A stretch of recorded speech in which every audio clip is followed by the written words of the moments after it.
Assalamualaikum warahmatullahi wabarakatuh. Waalaikumsalam warahmatullahi wabarakatuh. Kami akan mempresentasikan tentang ultrasonic test yang beranggotakan dari saya Muhammad Zaki Al-Yudi dengan NBI 1422300 134. Saya Ahmad Latif Nuryono, NBI saya 142300117. Saya Muhammad Azam Maulana dengan NBI 142300138. Saya Yuda Fatoni dengan NBI 120. Saya Calvin Timawarga dengan NBI 14223000118. Jadi apa itu ultrasonic test? Ultrasonic test adalah metode pengujian non-destruktif yang digunakan gelombang suara frekuensi tinggi untuk mendeteksi cacat atau ketidaksempurnaan dalam material. Metode ini sering digunakan dalam industri manufaktur dan konstruksi untuk memeriksa integritas struktural baja seperti logam, komposit, dan keramik. Prinsip dasar dari ultrasonic testing melibatkan pengiriman gelombang ultrasonik ke dalam material yang diuji. Gelombang ini akan merambat melalui material dan dipantulkan kembali jika menemui batas atau cacat di dalamnya. Sensor kemudian menangkap gelombang pantul ini dan data yang diperoleh dianalisis untuk menentukan lokasi dan ukuran cacat. Keuntungan dari ultrasonic testing termasuk kemampuan untuk mendeteksi cacat internal tanpa merusak objek yang diuji, serta kemampuannya untuk memberikan hasil yang cepat dan akurat. Teknik ini memerlukan operator yang terlatih dan peralatan khusus untuk mendapatkan hasil yang optimal. Macam-macam alat. Halo, sekarang saya akan menjelaskan tentang gambar dan alat pengujian yang terdiri dari transducer ultrasonik, mengubah energi listrik menjadi gelombang suara ultrasonik dan sebaliknya. Transducer memancarkan gelombang suara ke dalam material dan menerima gelombang pantul kembali. Biasanya berbentuk seperti probe atau sensor yang ditempatkan langsung pada permukaan material yang diuji. Display unit ultrasonik menampilkan data hasil pengukuran dalam bentuk grafik atau angka yang menunjukkan informasi tentang kedalaman dan lokasi cacat. Bisa berupa layar digital atau monitor yang terhubung dengan sistem pemrosesan data.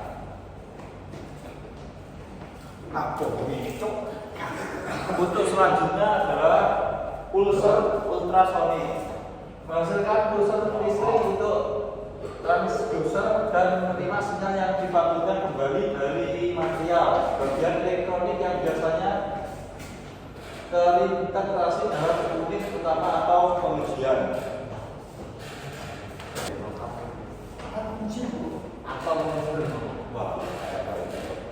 Selanjutnya yaitu ada couplant. Couplant yaitu penghubungan udara antara transducer dan permukaan material. Memastikan gelombang ultrasonik dapat merapat dengan efisien. Biasanya berupa gel atau cairan yang dioleskan pada permukaan material sebelum pengujian.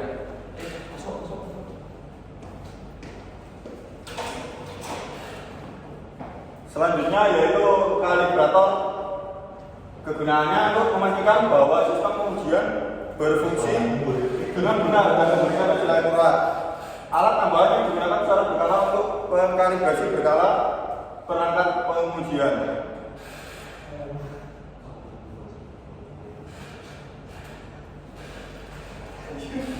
Untuk selanjutnya yaitu prinsip kerja pengujian ultrasonic test, yaitu gelombang suara ultrasonik dikirimkan ke dalam material, kemudian gelombang yang dipantulkan diubah menjadi sinyal listrik oleh transducer. Lalu sinyal listrik ini ditampilkan di layar dan dari sinyal tersebut dapat diperoleh informasi tentang lokasi, ukuran, dan orientasi cacat. Metode penerimaan gelombang ada dua, yaitu penerimaan gelombang ultrasonik, refleksi, dan redaman. Refleksi atau pulse echo menggunakan transducer untuk mengirim dan menerima gelombang tertentu. Redaman atau transmisi tembus menggunakan pemancar untuk mengirimkan gelombang ultrasonik melalui satu permukaan. Kemudian penerima terpisah mendeteksi jumlah suara yang mencapainya di permukaan. Aplikasi Beauty sering digunakan untuk mengukur korosi atau abrasi pada aset, menentukan integritas dinding atau kawasan aset, dan mengukur ketebalan material. Beauty merupakan teknik pengujian non-destruktif atau NDT yang tidak merusak bahan yang diuji. Beauty memiliki beberapa keunggulan, di antaranya peka terhadap ketidaksinambungan permukaan dan bawah permukaan kedalaman, penetrasi untuk deteksi atau pengukuran cacat lebih unggul daripada metode NDT lainnya. Hanya akses satu sisi yang dibutuhkan ketika teknik pulsa gema digunakan.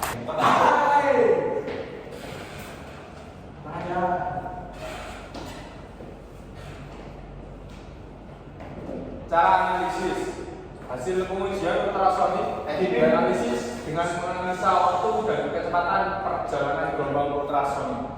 Dengan cara ini, inspektur dapat menemukan dan mengkarakterisasi cacat pada objek yang diperiksa, termasuk ukuran, orientasi, dan bentuknya.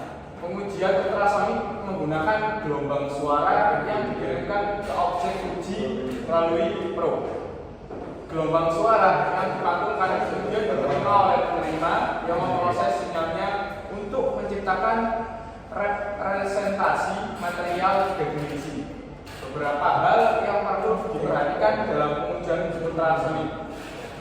Koplang untuk mentransmisikan energi suara dari transducer ke komponen objek uji biasanya dihubungkan dengan gel, minyak, atau air. Sudut probe untuk ketebalan di bawah 20 mm. Sudut probe yang digunakan adalah 60 derajat dan 70 derajat. Sedangkan untuk ketebalan di atas 20 mm, sudut probe yang direkomendasikan adalah 45 derajat dan 60 derajat. Validasi hasil pengujian ultrasonik dapat divalidasi dengan CT atau sinar X, difraksi hamburan balik elektron, dan uji tarik uniaksial. Pengujian ultrasonik memiliki banyak kegunaan seperti mendeteksi cacat pada las, memantau korosi dan erosi pipa, dan memeriksa material logam dan non-logam. Sekali untuk kelebihan dan kekurangan ultrasonic test, yaitu metode ultrasonic test memiliki beberapa kegunaan, di antaranya yaitu dapat mendeteksi adanya cacat pada hasil pengelasan material logam seperti slag, insulation, porosity, informity, penetration, serta laminasi. Selain itu, metode ultrasonic test juga berguna untuk mengukur ketebalan material atau plat, mengevaluasi material, analisis karakteristik material sebagai simbol komunikasi maritim, serta alat kedokteran. Sekian dari kelompok kami. Wassalamualaikum warahmatullahi wabarakatuh. Waalaikumsalam.